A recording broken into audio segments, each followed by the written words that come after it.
Good morning students. Now in this video I am going to discuss the questions on parabola. Like the first question is, find the equation of parabola whose vertex is 2, 1 and directrix is x minus y plus 1 is equal to 0. है ना, तो मैं directrix की equation दे रखी है. Directrix is x minus y plus the 1 is equal to 0 and the vertex. Focus ना देकर हमें वर्टेक्स का दे दिया. वर्टेक्स के कोऑर्डिनेट 2, 1 दे रखा है. ठीक है. And we know that we have to find the equation of the parabola. For that we must note the focus as well as the equation of the directrix. Directrix की equation तो given है but हमें focus coordinate given नहीं है. ठीक है. तो focus coordinate a length पर इधर की तरफ होता है और ये डायरेक्ट्रिक्स और एक्सिस के जो बीच की डिस्टेंस होती है वो भी a होती है. तो कहने का मतलब है जो s फोकस है ना, ये मैं मान लेता हूं q और ये r मान लिया है. ठीक है. तो जो q पॉइंट होगा वो s और r का मिड पॉइंट होगा. ठीक है. तो उस पॉइंट को फाइंड करने के लिए हमें s पॉइंट फाइंड करना है. We have to find the s coordinate. So for that we have to solve this equation, the axis of parabola and the equation of the directrix. Axis of parabola की equation हम find करेंगे, axis of directrix की equation हम उसके साथ में solve करेंगे तो आपको point of intersection r coordinate आ जाएगा. ठीक है. तो r कोऑर्डिनेट जब आ जाएगा तो उससे हमें क्या निकल के आ जाएगा, मिड पॉइंट फार्मूला से ये s का कोऑर्डिनेट निकल के आ जाएगा. ठीक. तो पहले हम फाइंड करते हैं एक्सिस ऑफ पैराबोला की इक्वेशन. तो एक्सिस ऑफ पैराबोला, इसका जो स्लोप है वो आपका स्लोप कितना है, slope is equal to minus a upon b which is equal to minus 1 upon minus 1 equal to 1. तो इसका स्लोप, ये लाइन इसके परपेंडिकुलर है, डायरेक्ट्रिक्स एक्सिस के परपेंडिकुलर होती है. तो यहाँ पर जो स्लोप होगा, स्लोप ऑफ डायरेक्ट्रिक्स एक्सिस और parabola that is equal to 1. Slope axis 1 है और पॉइंट 1, 2, 1 से पास कर रही है. तो equation of the parabola is, तो equation of axis of parabola तो आपका हो गया y माइनस y1 कितना है 1 इज इक्वल टू m जो स्लोप है इसका स्लोप 1 है, इसका स्लोप माइनस 1 होगा क्योंकि दोनों का मल्टीप्लिकेशन कितना होता है, परपेंडिकुलर लाइंस का माइनस 1 होना चाहिए. स्लोप अगर इसका 2/3 है तो इसका माइनस 3/2 हो जाएगा. ठीक है. अगर इसका 1 है तो इसका माइनस 1 होगा. तो माइनस 1 इंटू एक्स माइनस 2. ठीक है. तो आपकी इक्वेशन आपकी आ गई y माइनस, यहाँ से y minus 1 equal to minus का x प्लस का 2. तो इक्वेशन आपकी आ गई कि x plus y is equal to 3. This is the equation of the axis and equation of directrix is x minus y is equal to minus का 1. दोनों को सॉल्व करेंगे तो यहाँ से आपको 2x इज इक्वल टू 2 निकल के आ गया. x की वैल्यू आ गई कितनी, x इज 1, x इज 1. तो इसको हमने पुट कर दिया तो y की वैल्यू हमारी कितनी आ गई, y इज 2. ठीक है. तो ये कोऑर्डिनेट आपका आ गया कितना, दिस इज 1, 2. हमने दोनों इक्वेशन को सॉल्व करा, एक डायरेक्ट्रिक्स, एक एक्सिस की इक्वेशन को और एक डायरेक्ट्रिक्स की इक्वेशन को. ठीक है. सॉल्व करने से हमें ये पता चल गया कि दोनों का point of intersection r point है, तो वो हमने निकाल लिया. अब डिस्टेंस मिड पॉइंट फार्मूला लगा देंगे. This coordinate is alpha, beta assume कर लेते हैं. यहां से क्या हो जाएगा, alpha plus 1 divide by 2, this plus this divide by 2 is equal to 2 is equal to 2. यहां से अल्फा की वैल्यू आ गई 3 and beta plus 2 divide by 2 is equal to 1, है ना. तो यहां से बीटा की वैल्यू कितनी आ गई, 0. तो यहां पर जो पॉइंट आपका आ गया this is 3, 0. This is the focus of the parabola. तो फोकस ऑफ पैराबोला हमारा निकल के आ गया 3, 0. अब मुझे इक्वेशन फाइंड करनी है. इक्वेशन फाइंड करने के लिए क्या करना पड़ेगा,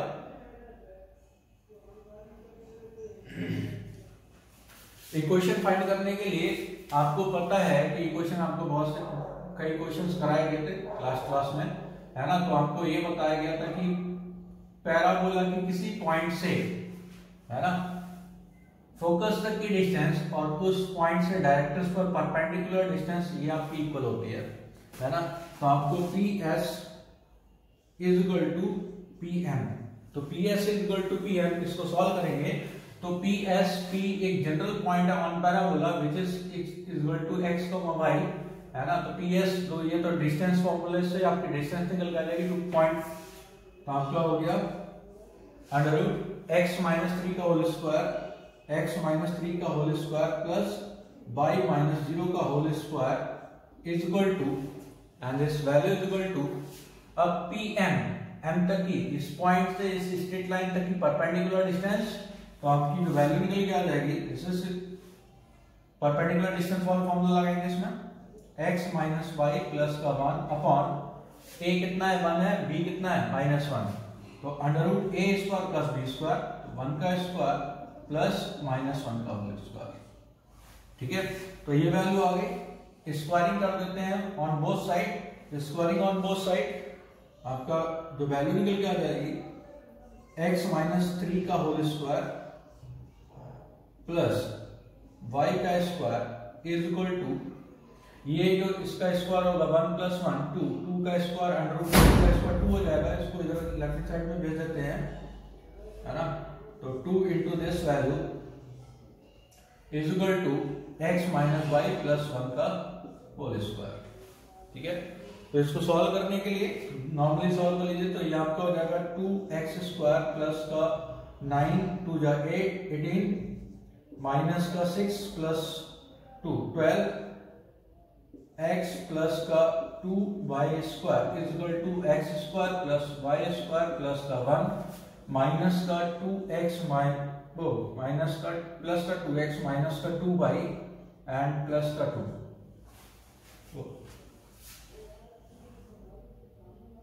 x y x minus y x y x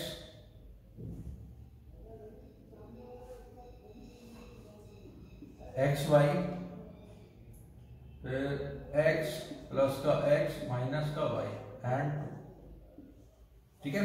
तो इस तरह से बाकी इसे सिंप्लीफाई कर लेंगे, एक्स स्क्वायर को एक तरफ कर लेंगे और वाई स्क्वायर की टर्म को एक साथ में कंबाइन कर देंगे। तो इस तरह से ये क्वेश्चन हम फाइंड करते हैं, आपको दे दिया जाता है कि क्वेश्चन फाइंड करनी है तो आपको इसका यूज करना ही आपको बताया गया था, P S is equal to P M. तो उसके लिए हमें ये पता होना चाहिए कि वर्टेक्स की क्वेश्चन क्या है और फोकस की कोऑर्डिनेट क्या है एंड डायरेक्ट्रिक्स की क्वेश्चन क्या है। Now the next question is an arc in the form of the parabola with its axis vertical, है ना। तो एक्सिस जो है वो वर्टिकल है, तो पैराबोला कुछ इस तरह से होगा, ठीक है।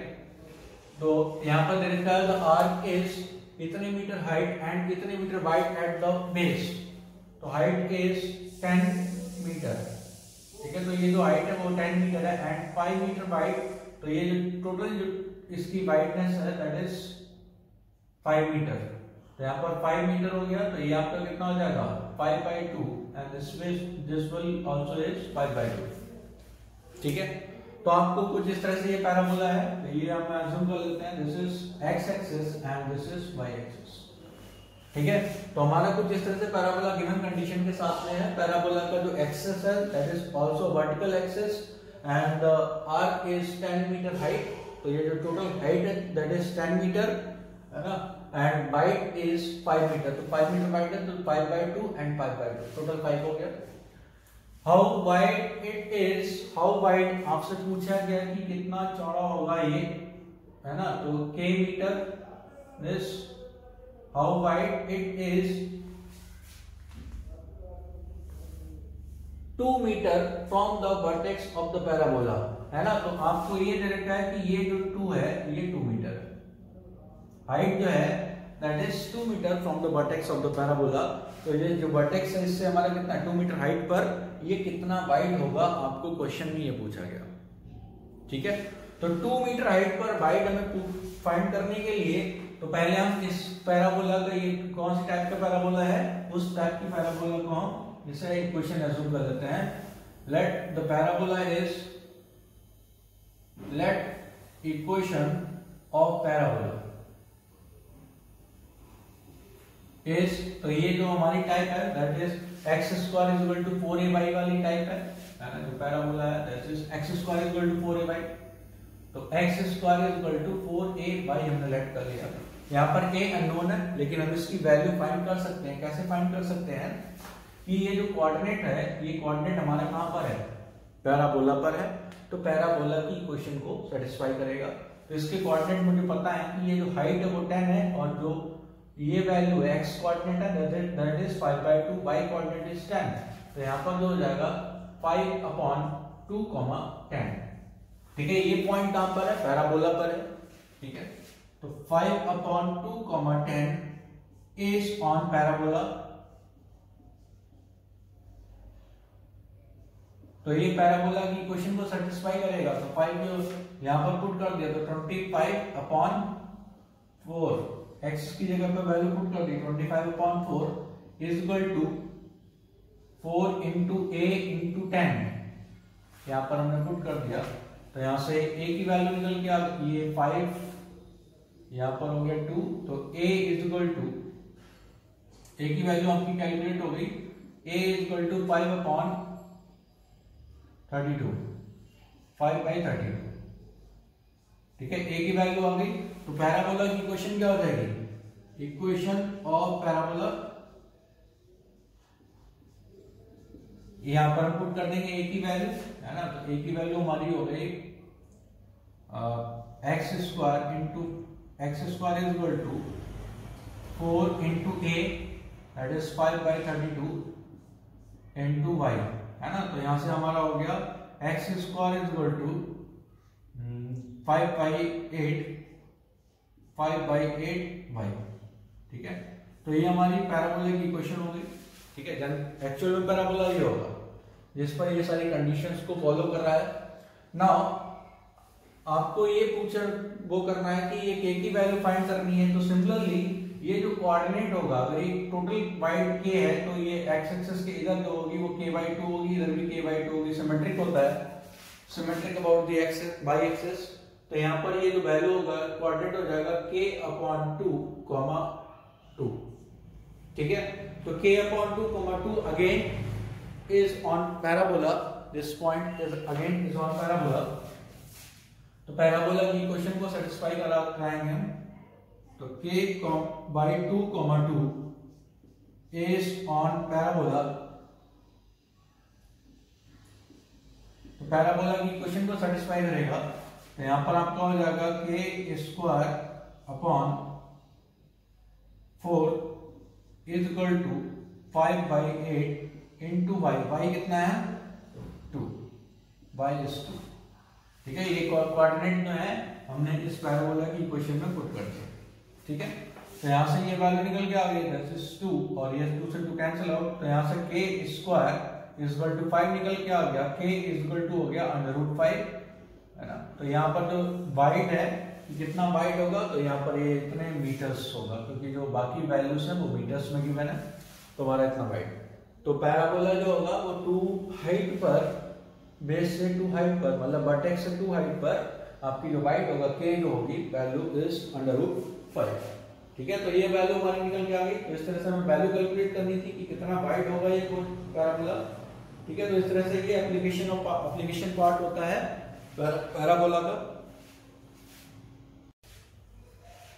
Now the next question is find the area of the triangle formed by the line joining the vertex of the parabola x² is equal to 12 to the end of its lattice rectum, है ना।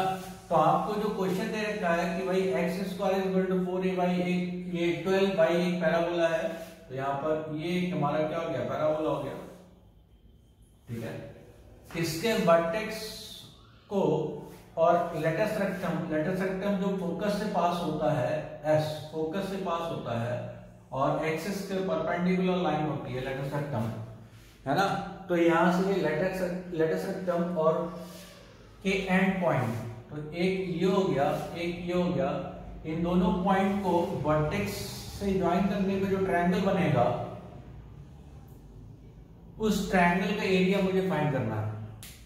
ठीक है, तो आपको ये find करना है कि O, A एंड B, तो area of the triangle OAB, we have to find the area of the triangle OAB। तो यहां से कैलकुलेट करने के लिए पहले मैं क्या करूंगा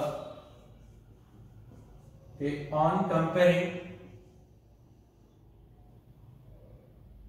with x square is equal to 4ay से कंपेयर करेंगे तो 4a की वैल्यू कितनी आ गई 12 आ गई, तो a इक्वल टू कितना आ गया 3 आ गया।